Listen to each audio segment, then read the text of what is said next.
Hi, I'm Chance. And I'm Sarah Catherine. And this is Conservation Connection. We run a wildlife education nonprofit focused on connecting students to their environment. Each week here on Conservation Connection, we do just that by introducing you to the groundbreaking science and conservation work that's happening every day around the country. We talk to professionals in the world of conservation science and wildlife management and ask them about their career, their current projects, their wild and crazy stories from the field, and everything in between. Join us each week to discover just how these dedicated people are working to protect our planet.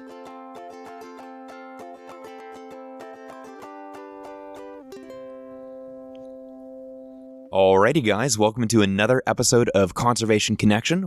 We're sitting down with Deborah Reed and Rena Peck. Rena Peck is the executive director of the Georgia River Network, and Deborah Reed is a co-owner of Reed's Grocery Store in Ponderosa, and we're going to be talking a little bit about the Okefenokee Swamp. Welcome to the show, y'all. Thanks. We're so happy to be here. Thank you. So happy to be here. Yeah, we're excited to have y'all here. So why don't we just start with what brought y'all to the Nature Now Film Festival? Well, we have a film called Okefenokee Destiny that PBS ran, and Susan Satterfield is the producer. Through EcoSense for Living, she was commissioned to make this film about the Okefenokee Swamp, how amazing it is, and comparing it to the Everglades as a cautionary tale of what you don't want to happen to our pristine natural wonder. And Paige Swift with Nature Now found out about it, and we entered it and were awarded a spot. So we're just thrilled about it because it gets the word out about the mine threatening to lower the water level of the swamp so we can get more people to know about it and vote for legislators that will pass a law for no mining next to the swamp. And a little bit of background about the Okefenokee and why we're comparing it to the Everglades. So the Okefenokee is a swamp that's in southeastern Georgia, basically right on the Georgia-Florida line. And when we say swamp, really what we mean is super wide, shallow river, right? It has a flow. The water is moving very, very slowly, much like what the Everglades was in its natural state. But that was prime real estate. So with Everglades, we did a lot of damage by creating canals and channels and making the water move faster and deeper in canals so that we could develop that land. And now we're spending buco bucks to try to rebuild the Everglades because we've done a lot of damage. And so how similar is the Okefenokee's plight to that of the Everglades? Like what could happen to the Okefenokee Swamp? Well, what could happen is that the ecological system would be messed up, and there's a lot of animals and flowers and plants that exist nowhere else but there. The Okefenokee is really owned and cherished by the American Indians, or you can call it Georgia Indians, and it is also known as the trembling earth because during some time it just shake and you would think it was an earthquake, but it's very mild in manner. It is the place where you can almost come one with nature because it is serene. It gives you all type of experience. You can come out in the morning, watch the sunset or the sundown. You can watch the birds from the tower. You can just walk along the river trails and see different things, little turtles going, big turtles, even a little snake every once in a while, but nothing to get upset about. Deer, I don't know, just a little bit of everything. It's that place that if you need time to think, you can come sit on one of the little porches, sit in a rocking chair and just rock yourself to wherever you want to go. In regards to the Okefenokee and the Everglades, they're both similar in a lot of ways because they aren't man-made. Man could never have come up with the idea of the Okefenokee or the Everglades. It's a creature of God. It's the only way to say it. It's a creature of God, put here by God for man to enjoy. He didn't say destroy it, which is what man seemed to think. because they was given rule and domain over the earth They think that they can do anything. But you got to also understand that you destroy something like that, you're destroying part of yourself. You can't bring it back. We've all got to live together in order for the human race, if you want to put it, to continue to strive, to survive, to be healthy, to have something to pass on to their children. I love that. And that's not a conversation we have often here on the show. A lot of times we're more focused on the science of it, right? Of the like, why are swamps important? Well, wetlands are important because they filter pesticides and they mitigate nitrogen overbalances and stuff like that.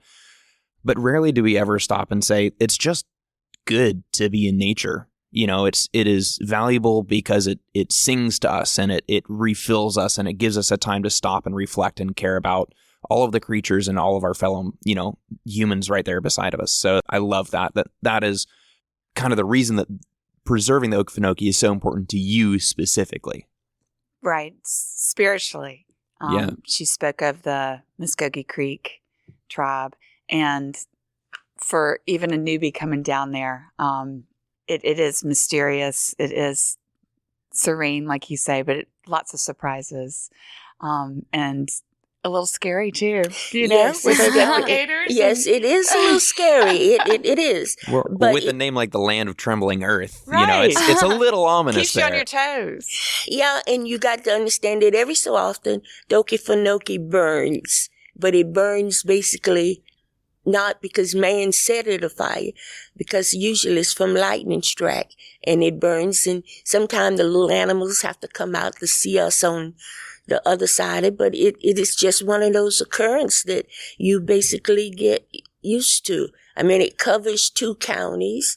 It is, I don't know, there was a young lady, we went there last week, and there was a young lady, and she said, I only got to the parking lot, and I went, wow, this is in my backyard, and I didn't know.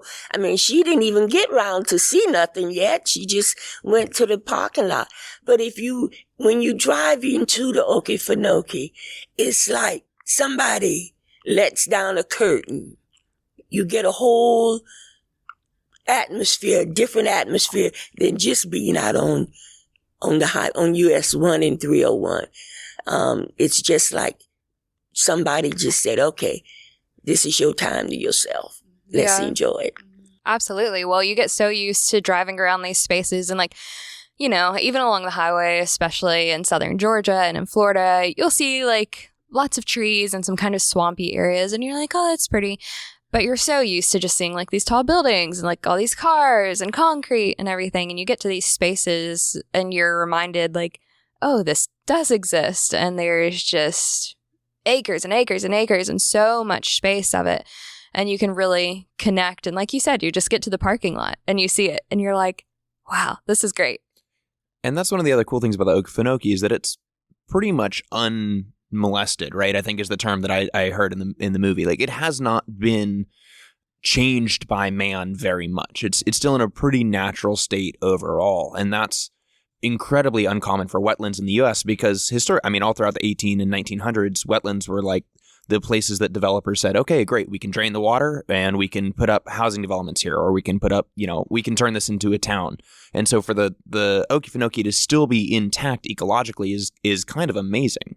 And so important because it's the source of the Swanee River, which goes out into the Gulf, and then the St. Mary's, which connects us to Cumberland Island, which is an incredible wilderness. And you've got the Okefenokee that's also a wilderness area. So from swamp to sea, it's a regional source of joy and serenity, and then also holds all that carbon with the peat there. So it's a wonderful offset for our nation's largest aggregate spot of carbon. Yeah. And that's another, going back to kind of the science behind it, right? So one of the things that swamps do really well is they have biomass that collects carbon, and then that carbon stays there. It is sequestered into the swamp so that it's not, going back out into the atmosphere. And that is a vital thing that swamps do to help maintain the balance of the global ecosystem, not just our local ecosystem here in Georgia. Yeah, besides, the Okefenokee is probably the biggest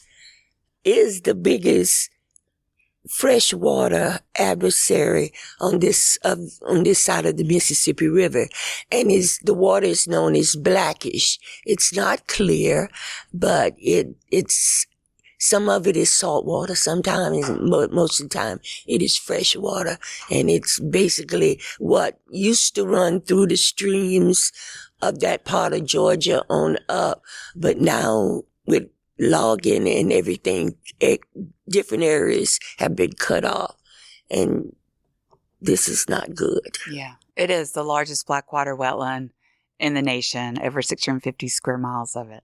Wow. So, Miss Deborah, you grew up by the Okefenokee, correct? Yes, basically, not what you would call. I live in Camden, which is, when I grew up, Okefenokee Swamp was the place, quote unquote, the blacks could go, because it was still segregation when I grew up. So one of the things that the churches in our area, even the schools, you knew that you was going to be taken to the Okefenokee Swamp sometime during the summertime, because it was a place you could go and nobody said nothing. You didn't have any problems. Your parents didn't have any problems or whatever. You could go and run wild. Not that we weren't already in places we could run wild, but you could run wilder, I guess that. So yes, I grew up with always knowing that the Okefenokee was there. Have you seen the Okefenokee change over time since you've been alive? No, not really. There is some areas now that maybe when I was growing up you could go, but due to progress, I give for a better word, they have basically cut it off now. I guess you could say to bring it back, because where we humans travel, we will destroy. It's just in our nature, most of us for that. But the only thing that is basically different is it has expanded the knowledge, and it is giving back more now. It's trying to educate us. It is with the second, because when I was growing up, there was only one entrance to Okefenokee, and that was in Ware County. Now Charleston County also have one, and it deals more with the education reserve. Let me tell you about the swamp thing, and it wants to educate the children, because the next generation is what's going to continue to save us in everything, not just Okefenokee, but the Everglades and Grand Canyon and anything else out there that we need to save. Yeah. Well, absolutely. That's great, but also kind of surprising, because so many times when we have people on this show, you talk about these spaces and people who have been in this field for a longer time, and you ask them the question, how have you seen this field or this space change over time? And they're like, oh my gosh, it's, so much of it has gotten destroyed or just built up now. And kind of a lot of the film is about is just the Okefenokee has stayed so untouched, unlike the Everglades, which is great. Yeah. So I want to go back just a touch. We were talking a little bit about children's education and teaching kids about the swamp, because they're the next generation and they matter. And you have something on your hand, Rena, that looks very much like it's designed to teach children about the swamp. So can you tell me why during this interview you've had a alligator puppet on your hand the whole time? Oh, my fingers were cold. I just needed to put my hand in something. People love alligators. They're scared of them, but they love them. Kids love nature. So it's just a way to bring the swamp to people, right? So when you visit the Okefenokee Swamp, you're immersed. You're in the canoe, you're in the kayak, you're on the pontoon boat, you're looking at the trembling earth, you're poking around, you're hearing the crickets and seeing all of the birds, and an alligator popping up to look at you and then disappearing again. So when the Okefenokee educators can bring a baby alligator to an event, it means a lot. And I don't have a license to do that, so I've got my puppet. I love, that's the next best thing. Absolutely. Yeah, and kids love puppets. One time I was doing a puppet making workshop and teaching children about threatened and endangered species. And I asked them, who knows what rare means? And one little boy raised his hand. He says, well, it's when it's pink. It's not all the way done yet. He's not wrong. Right. So how did the two of you meet, and how did the two of you become involved in this film? Deborah, how did we meet? You was running out of gas, and you was hungry, and you was lost, and you stopped by my store, and that was it.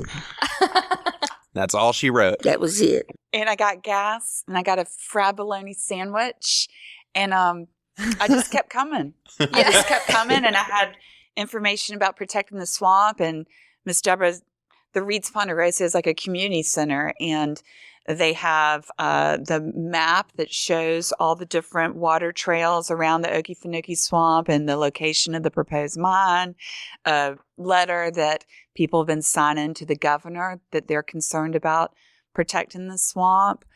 So it's been a wonderful place for, quote, civic engagement, but just personally for me, it's just been a lot of joy. It's like coming home to mama. I love that. That's fantastic. So something that we've mentioned a couple of times in the episode so far, but we haven't really described, is we keep mentioning mining near the Okefenokee Swamp. So what kind of mining is happening, and what are the effects it can have on the swamp? The mining is for titanium dioxide, which is used to make white paint brighter. So 20 years ago, on the eastern side of the swamp, DuPont proposed to mine, and then the Secretary of Interior, Bruce Babbitt, said, no, titanium is a common mineral. The swamp is an uncommon place, a rare place. And so really everyone just raised up in arms and said no, even before the mining company tried to get a permit. This group, they're out of Birmingham, and it's a small LLC, and they plan to mine at the southeastern corner of the swamp on what's called Trail Ridge, which is an old barrier island, just like you have Sea Island on the coast. And when you're on the coast, when you're on the beach, you dig a hole, the water fills the hole. So imagine digging 50-foot deep pits across 740 acres. That's going to fill with water. That water is groundwater that's connected to the swamp water. So as the groundwater moves into the hole, the swamp water level can go down. As water is pumped for the processing of these sands, they'll pull out all these sands, will only take 2% of the mineral sands that they want for titanium dioxide. That's 1.4 million gallons a day. That draws down the aquifer underneath the swamp, groundwater going down, surface water following it. And then the other way that surface water of the swamp can be lowered is through even filling back the hole, but you're filling it back with the sand that has been basically run through a blender. So you don't have the different layers. The strata that hold the water and stop the water from going through. So it's more porous. So UGA professors have said that what they do expect the water level to lower in the swamp, as well as the St. Mary's River. And there's not much water in the swamp anyway. It's only 1 foot to 3 feet deep across most of it. So there's not a lot of wiggle room. There's already in places during natural drought, you have to drag your boat or can't go through some of the canoe trails. And as Georgia River Network, we're in charge of the Georgia's Water Trail program. So that's my dog in the fight. We want to keep these canoe trails open so people can experience them and fall in love with the Okefenokee and St. Mary's River and want to protect them. Because at the end of the day, you're not going to make it it's not going to matter to you what's happening to the rivers if you don't have personal experiences with them, right? If you didn't grow up on the swamp as a place of refuge, that's what builds that relationship, and that's what makes you want to fight for them. So just keeping those trails open so that people can get out there and experience the water is the best thing we can do to protect that water. Yes, it's sort of like using self-rising flour instead of plain. The plain has everything, basically, self-rising. It's self-rise. It's like if you put the sand and everything back that wasn't there and you've already stripped it of its minerals and everything, you're not giving back the swamp what it gave you out. Right. Yeah. It completely changes the nature of how those sediments work. Right. So the Trail Ridge, it's not much higher. It's the they're going to dig down lower than the water level of the swamp, and it acts like a hydrogeologic dam holding water level in the swamp and regulating it. So you don't want to mess with Trail Ridge. Pieces of Trail Ridge are part of the National Wildlife Refuge, but there's a lot of land that's privately owned. So the hope is to work with private landowners to retire those mineral rights, and they should be paid for that ecologic service. Yeah, absolutely. And it's also been found lately that no one bothered to ask the Indians who really owns the swamp what they thought about it. So that need to be taken into account. You're going into someone's backyard, as you want to say, and you just going to destroy what they've been living with for thousands and thousands of years.